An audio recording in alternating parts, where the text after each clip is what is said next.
너희는 온 천하에 다니며 만민에게 복음을 전파하라. 믿고 세례를 받는 사람은 구원을 얻을 것이요 믿지 않는 사람은 정죄를 받으리라. 마가복음 16장 15절 16절을 봉독하였습니다. 지난번 백림에서 열렸던 세계 복음화 대회의 한 표가 있었습니다. 그 표는 한 족속, 한 복음, 한 직무 혹은 사명. 저는 이 표를 여러 번 바라보고 묵상해 보았습니다. 물론 믿는 사람들은 이런 말씀을 들을 때 상식적으로 그 뜻을 알 수 있을 것입니다. 그러나 사실 전 세계 그리스도인들이 이 표에 내포된 뜻을 분명히 깨닫고 그 깨달음에 의지해서 모든 것을 행한다고 하면 전 세계 교회에는 새로운 생명의 운동이 일어날 줄 생각합니다. 또 우리 영락교회에 계신 우리들이 그 뜻을 분명히 깨닫고 그 깨달음에 의지해서 모든 것을 행한다고 하면 우리 한국 교회에도 새로운 생명의 운동이 일어날 줄 생각합니다.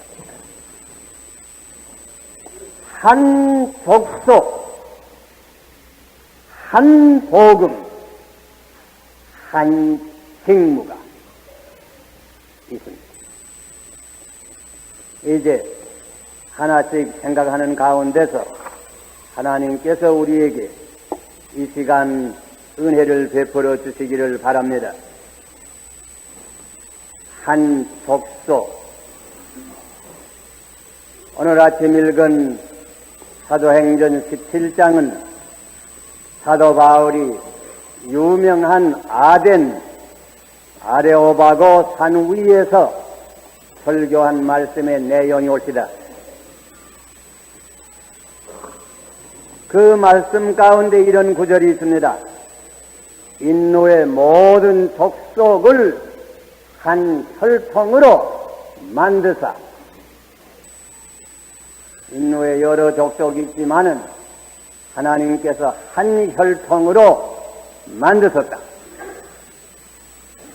우리가 창세기 1장을 읽어보면 하나님께서 어떻게 아담과 하와를 지으신 그 구체적인 이야기의 기록을 찾아볼 수 있습니다. 이번 대회에 한 가지 깊은 인상은 사실 많은 족속의 대표들이 모였다 하는 그런 인상이었습니다.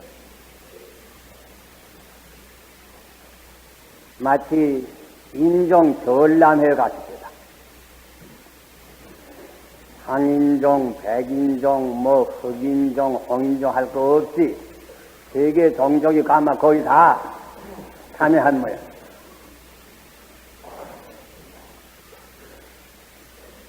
머리에는 독수리 날개 털로 반을 만들어 쓰고 온 미국의 본토인 목사, 또 홍인종에 속한다고 할 수 있습니다. 그런 목사가 와서 처음에 하는 말이 실상 미국 사람은 우리가 미국 사람이요. 지금 이 백인들은 다 요새 온 순례자들이 올시다. 이런 얘기를 시작을 합니다. 남양군도 아프리카 여러 나라 흑인종들도 많이 왔습니다. 그 가운데도 잊지 못할 인상 깊은 이도 보았는데, 그들은 여기 중앙아메리카 이퀘도라고 하는 적은 나라가 있는데, 그 나라에 아직까지 최근까지 백인들이 전혀 접촉해보지 못했던 아우카스 인디안이란 그 본토인이 있었습니다. 그 아우카스 인디안 교회를 대표한 대표자도 두 사람이 참여했습니다. 그런데 이 종족들에게 복음을 전파하기 위해서 꼭 지금부터 10년 전에 1956년에 짐 엘리엇이라고 하는 목사와 그 동지 4사람 다 합해서 5사람이 젊은 목사들이 이들에게 복음을 전파하기 위해서 비행기를 타고 그들 사는 부락 가까이 강가에 가서 내렸습니다. 이 사람들은 아주 포악한 사람들이요, 전혀 문화라고는 모르는 사람들인데 5사람 다 학살해버렸습니다. 그리고 비행기는 불태웠습니다. 그런 비극이 바로 10년 전에 생겼습니다. 그 몇 해 후에 이때 순교당한 젊은 목사의 한 아내와 또 다른 목사의 누이가 이거 우리 남편과 우리 오빠가 이들에게 복음을 전파해 갔다가 순교를 당했는데 우리가 거저 있을 수가 있겠느냐. 그래서니 부인 둘이 자원해서 그곳을 찾아 들어갔습니다. 처음에 여자들을 만나서 서로 친하게 되었습니다. 그래서 그들과 같이 있으면서 말을 배우고, 그리고서 점점 먼저 여자들에게 복음을 전파하기 시작. 그 다음에 또 남자들과 접촉을 해서 남자들에게도 복음을 전파해요. 지금은 바로 10년 후인데 여기에 소회가 하나 섰습니다. 그 말을 영어 글자로 만들어서는 마가복음을 번역을 했고, 또 찬송가도 배워주었는데 지금까지 석장밖에 못 배워주었다고. 그런데 이 교회 대표자 2사람이 왔어요. 왔는데 바로 한 사람은 10년 전에 선교사 쳐 죽인 사람 가운데 하나이라 간증을 했어요. 이런 광경을 보고 과연 신앙의 위력이 얼마나 크며 복음을 통해서 나타나는 하나님의 사랑의 능력이 얼마나 크다고 하는 것을 깊이 느꼈습니다. 자, 이런 사람들도 왔어요. 그들의 얼굴이 다 다르습니다. 말도 다르습니다. 이복도 다르습니다. 그러나 다 한자리에 모여서 한 입으로 하나님을 찬송하고 하나님의 말씀을 듣고 하나님의 말씀을 토론할 때에 깊이 느낀 것은 우리는 다 하나이다.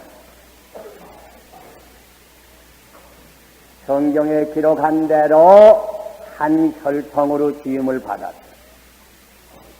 다 똑같이 불멸의 영혼이 있어요. 다 이성을 받았어요. 다 양심이 있어요. 저건 물론 다른 점도 있지만 다 같은 감정, 다 같은 본능, 다 같은 인간이 또 누구나 똑같이 하나님 앞에서는 다 죄인이 옳습니다. 전에는 가까운 이웃나라만 서로 연락이 되었지만은 지금은 과학의 발전으로 인해서 먼 나라가 없게 됐고 먼 종족이 없게 되었습니다. 다 이웃이 되었습니다. 이런 시대에 우리가 특별히 깨달을 것이 무엇이며 우리의 가질 자세가 무엇인가? 일찍이 말라기 선지자는 이렇게 말씀하였습니다. 2장 10절에 우리는 한 아버지를 가지지 아니하였느냐? 한 하나님의 지으신 바가 아니냐? 어찌하여 우리 각 사람이 자기 형제에게 제사를 행하느냐?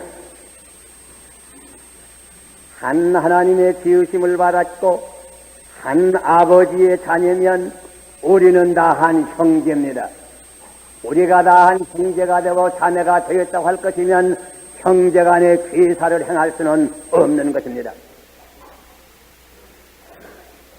이번 모임을 통해서 특별히 느끼는 것 가운데 하나는 편협한 민족주의만은 부정하라 그겁니다.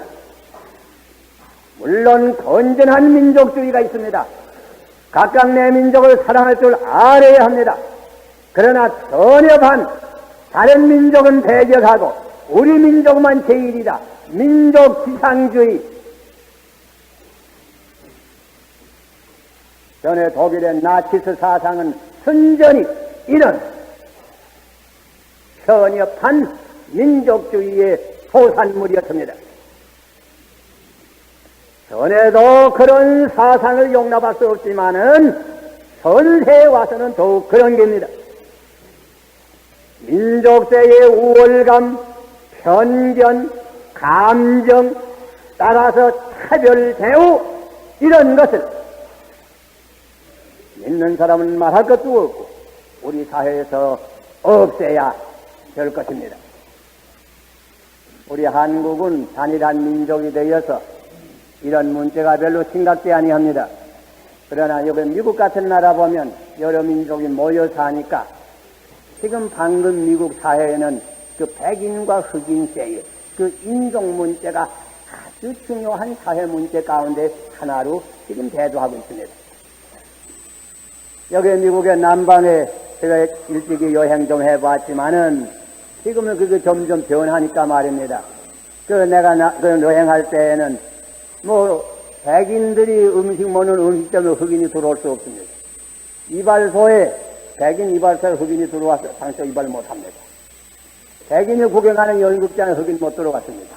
심지어 백인이 모아서 예배하는 예배당에 흑인이 못 들어갔습니다.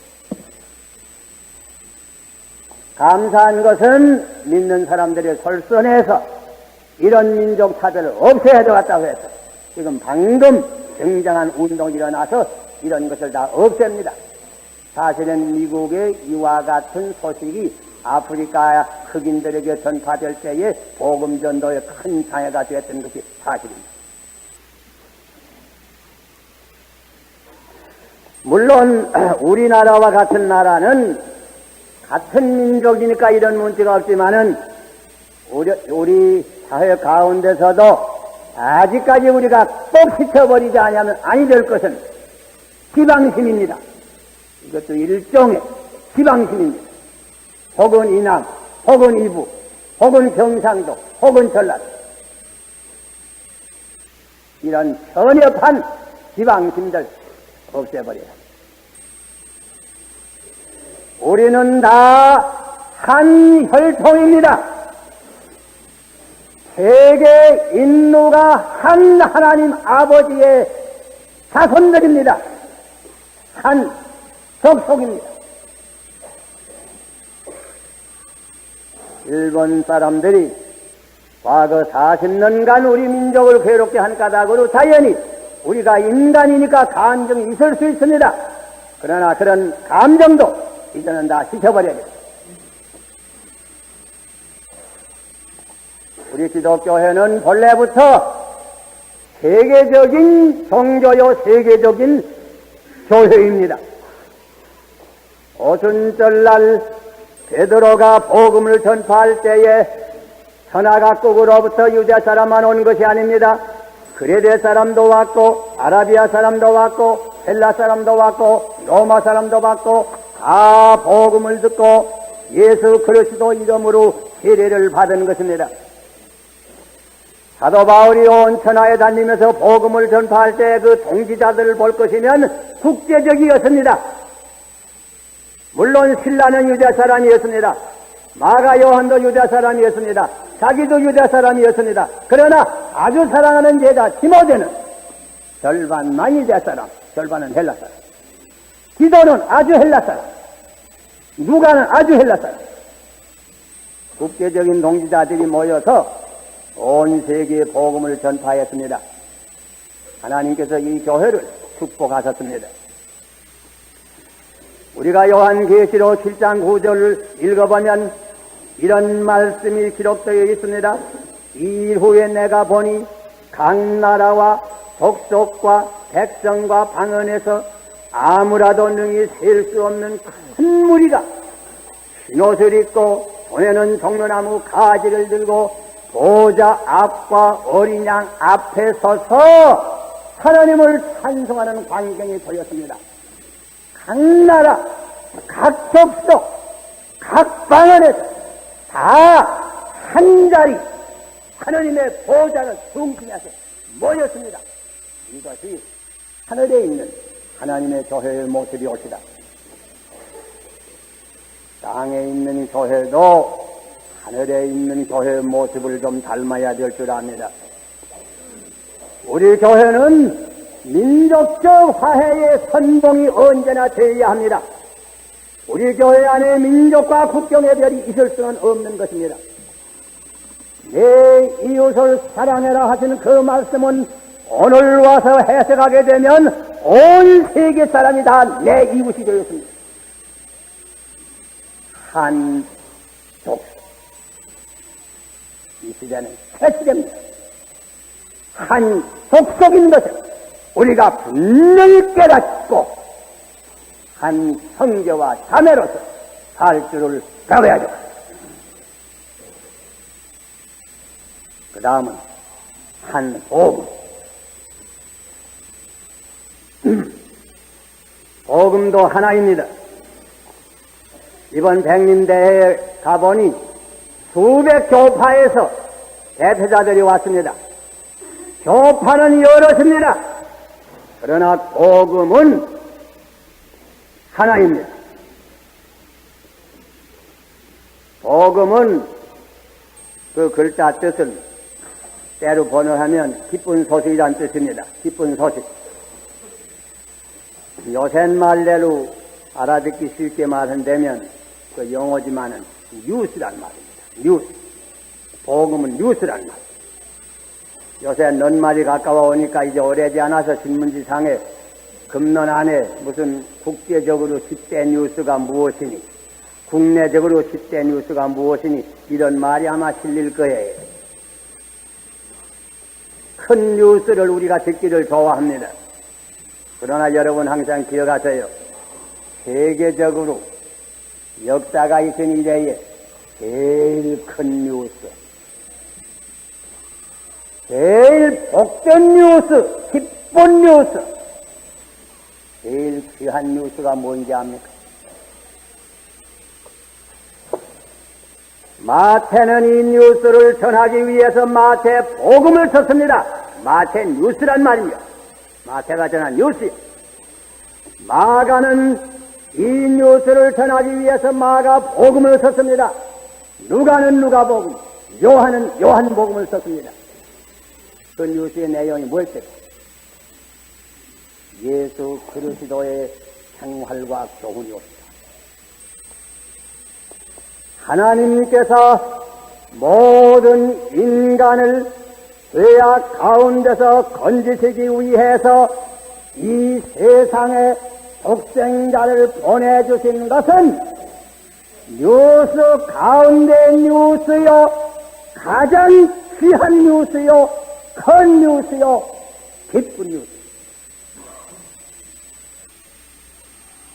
그리스도의 생활 가운데도 어떤 부분이 가장 핵심이 되는지 여러분 기억하십니까? 사도 바울은 고린도전서 15장에 이렇게 기록했습니다. 형제들아, 내가 너희에게 전한 복음을 너희로 알게 하노니 이는 너희가 받은 것이요 또 그 가운데 선 것이라. 너희가 만일 나의 전한 그 말을 굳게 지키고 헛되이 믿지 아니하였으면 이로 말미암아 구원을 얻으리라. 계속해서 내가 받은 것을 먼저 너희에게 전하였노니 이는 성경대로 그리스도께서 우리 죄를 위하여 죽으시고 장사 지낸 바 되었다가 성경대로 사흘 만에 다시 살아났다. 바울이 선파한 복음의 핵심은 그리스도의 십자가의 죽음과 그 부활이었다.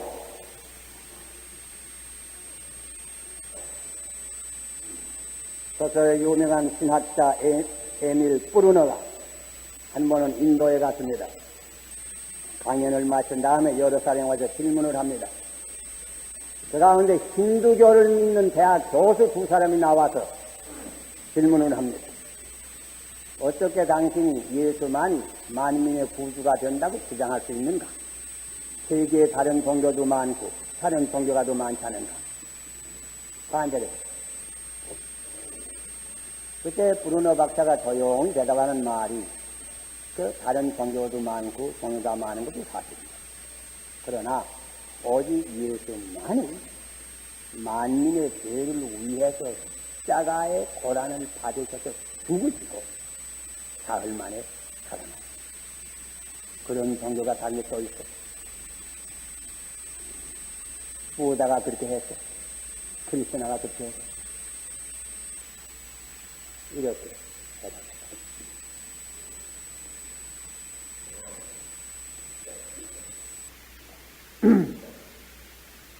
사도들은 그리스도의 십자가를 전파했습니다.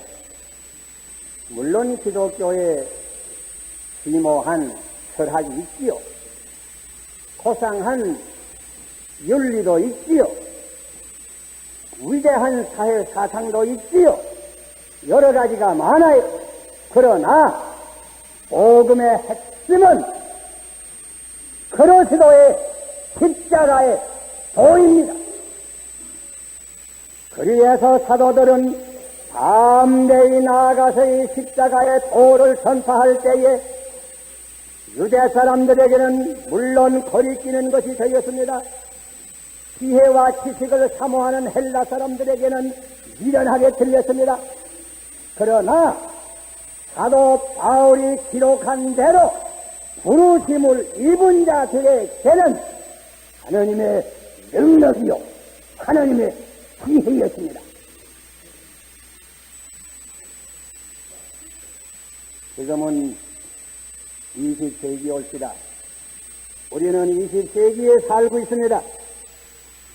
물론 현대의 사상이나 현대 철학을 우리가 배울 필요는 있습니다. 그러나 20세기라고 복음 자체가 변하는 것은 아닙니다. 복음은 하나입니다. 1세기의 복음이 20세기의 복음이 오시라. 오늘날도 이 복음을 전파할 때에 어떤 이에게는 거리낌이 되고 어떤 이에게는 미련하게 들릴 것입니다. 그러나 부르심을 받은 이들에게는 하나님의 능력이요 하나님의 지혜가 되는 것입니다.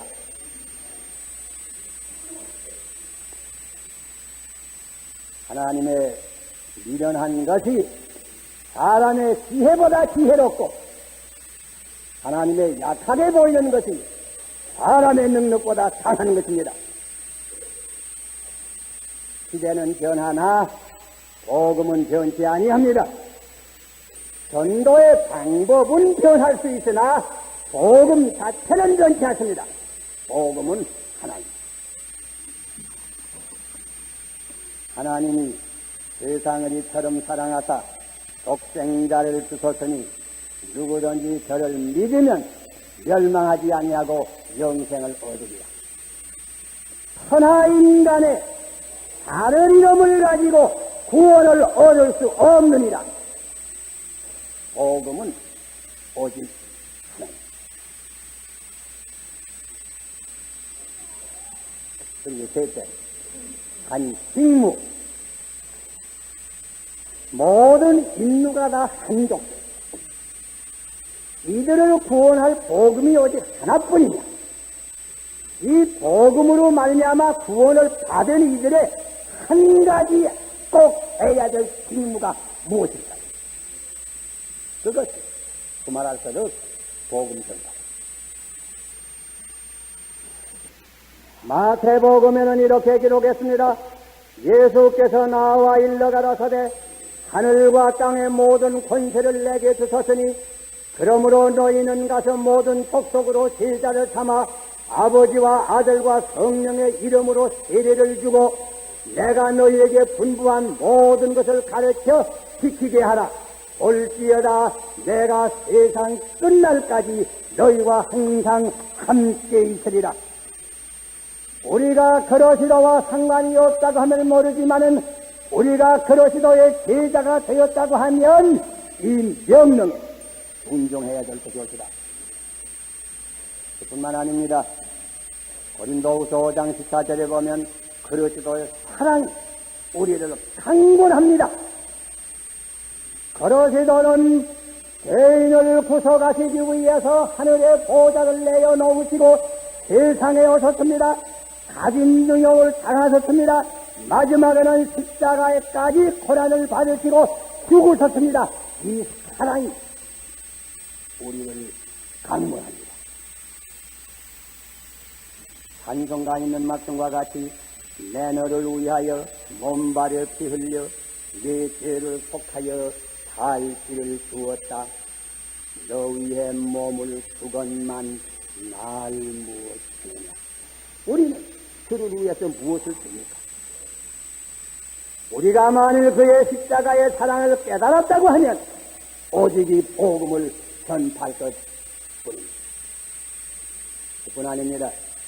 과거의 사도들과 1세기 신자들은 주님의 명령과 사랑에 감격해서 이 복음을 그대로 문자 그대로 전파했습니다. 그래서 2세기의 신자가 더 많아졌습니다. 2세기의 신자들은 또 열심으로 이 명령을 순종해서 복음을 전파했습니다. 3세기경에 믿는 사람은 더 많아졌습니다. 이렇게 해서 20세기까지 내려왔습니다. 오늘날 이 복음이 우리에게까지 이렇게 전하고 해서 우리에게 내려와서 우리가 지금 예수를 믿고 우리가 구원을 얻게 되었습니다. 그러면 지금 20세기 사는 사람들 가운데 이 복음을 모르는 사람, 장차 21세기에 살 사람들에게 복음을 전하여 줄 책임은 누구에게 있습니까? 여기 앉은 우리입니다. 이 복음 전파는 릴레이 경주와 같습니다. 지금은 우리가 쓸 차례입니다. 여러분 다 씁니까? 내가 복음 전파하지 아니하면 역대 모든 성도들의 빚을 지기만 하고 조금도 갚지 않는 사람입니다. 뿐만 아닙니다. 우리가 사는 이 시대를 여러분 아시지요? 빌리그램 박사는 이런 말씀으로 외치는 말씀을 드렸습니다. 우리가 사는 이 세계는 지금 불이 붙습니다. 인간은 하나님의 도움이 없이는 이 불을 제어할 수가 없습니다. 지옥의 악기들이 놓여 날뛰는 것 같습니다. 정욕의 불, 흥심의 불, 증오의 불, 죄악의 불이 온 세계를 휩쓸고 있습니다. 우리는 미친 듯이 최후 아마게돈을 향해서 곧 멸망을 향해서 줄다름질 치는 느낌이 있습니다. 우리는 이런 위험, 공포, 사망의 와중에서 헤매고 있습니다.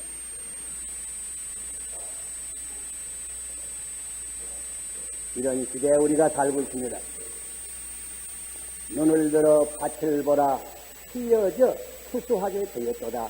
일찍이 예수님께서는 말씀했습니다. 우리가 사는 이 시대는 인간의 이성과 능력으로 도저히 해결할 수 없는 여러 가지 문제에 봉착하고 있습니다. 전 인류가 불안과 공포와 죄악에 허덕이고 있습니다. 이때는 정 수수할 시기 올시다. 전 인류의 마음은 복음을 위해서 준비되어 있습니다. 사실 한국의 밭도 그런 줄 압니다. 모든 인간이 먼저 복음화될 때 정신이, 경제니, 사회니, 문화니 모든 문제는 자연히 해결될 때가 있을 겁니다. 물론 전도의 방법은 여러 가지가 있습니다. 또 각각 은사를 받은 대로 적당한 방법을 택해서 할 것입니다. 그러나 옛날부터 지금까지 누구나 할 수 있고 또 가장 유효한 방법 하나가 있습니다. 이거 뭔지 압니까? 안드레가 예수를 만난 다음에 자기 형 시몬을 예수님께 데려온 전도다. 빌립이 예수를 만난 다음에 자기 친구 나다나엘을 예수께로 인도하는 방법이에요. 이 방법은 누구나 할 수 있는 방법이에요. 찬송가에 있는 말씀과 같이 멀리 가서 이방 사람 구원하지 못하되 내 집 근처 다니면서 건질 수 있나.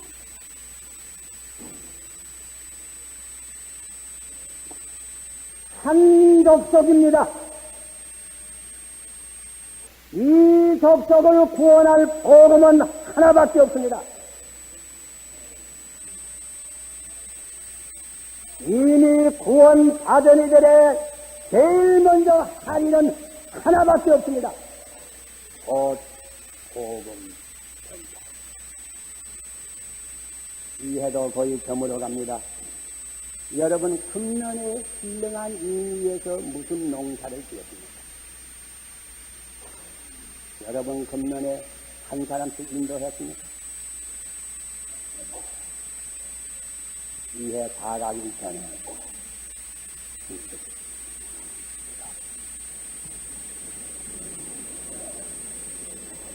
아버지 주여, 지금 저희들이 아버지의 말씀을 들었습니다.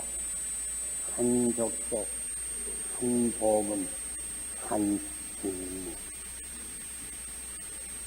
아버지 주여, 듣기만 하는 자 되지 말고 이대로 흥해서 나도 구원하고 내 민족도 구원하고 세계를 구원하는 아버지의 자녀들이 되게 하여 주시옵소서. 예수님 이름 받들어 기도하옵나이다.